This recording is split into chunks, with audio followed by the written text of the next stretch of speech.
दरम्यान शपथविधीच्या 24 तासात एनडीए मध्ये खतखत असल्याचं चव्हाट्यावर आलंय। खासदार श्रीरंग बारणे यांनी नाराजी व्यक्त केलेली आहे। मंत्रिपदाबाबत शिवसेनेशी भाजपकडून दुजाभाव केला गेल्याचं श्रीरंग बारणे म्हणाले। शिवसेनेचा स्ट्राईक रेट पाहता कॅबिनेट द्यायला हवा होता असंही बारणेंनी म्हटलेलं आहे। तर शिवसेनेला कॅबिनेट द्यायला हवा होता अशी आपली इच्छा या ठिकाणी बारणेंनी बोलून दाखवली आहे। नरेंद्र मोदींनी पंतप्रधान पदाची शपथ घेतली आणि हे एनडीए सरकार स्थापन होऊन 24 तास उलटले नाही तोवरच एनडीए मधील घटक पक्षांची खतखत चव्हाट्यावर आली आहे। मुख्यमंत्री शिंदेंच्या शिवसेनेतील या ठिकाणी नेते असलेले बारणे यांनी एक महत्त्वाचं विधान केलं आहे। केंद्रीय राज्यमंत्री पद देऊन शिवसेनेला दुजाभाव करण्यात आला असं ते म्हणाले। तर आमच्या शिवसेनेचा स्ट्राईक रेट पाहता आम्हाला कॅबिनेट मंत्रीपद द्यायला हवं होतं असं या ठिकाणी शिंदेंच्या शिवसेनेचे खासदार श्रीरंग बारणे यांनी आपली खंत बोलून दाखवली आहे। तर एनडीए मधील इतर घटक पक्षांचे एक खासदार निवडून आले तरी सुद्धा त्यांना कॅबिनेट मंत्रीपद दिलं गेलं असंही ते म्हणाले। मग शिंदे गटाबाबत भाजपनं दुजाभाव का केला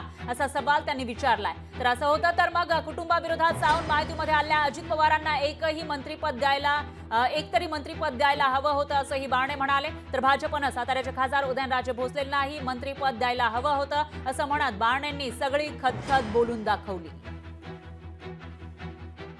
महाराष्ट्रामध्ये भारतीय जनता पक्षाने 28 जागा लढवल्या, शिवसेनेने 15 जागा लढवल्या।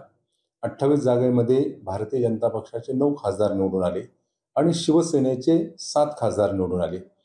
आमची अपेक्षा होती की शिवसेना पक्षाला एक कॅबिनेट मंत्री आणि एक राज्यमंत्रीपद मिळेल अशी अपेक्षा होती। परंतु खरं तर शिवसेना पक्ष भारतीय जनता पक्षाचा अतिशय जुना साथी म्हणून शिवसेनेकडे पाहिलं जातं। परंतु केंद्रामध्ये भारतीय जनता पक्षाने खरं तर कॅबिनेट मंत्रीपद द्यायला पाहिजे ही आमची अपेक्षा होती। लोकशाही मराठी ऐका, पहा, जागरूक रहा।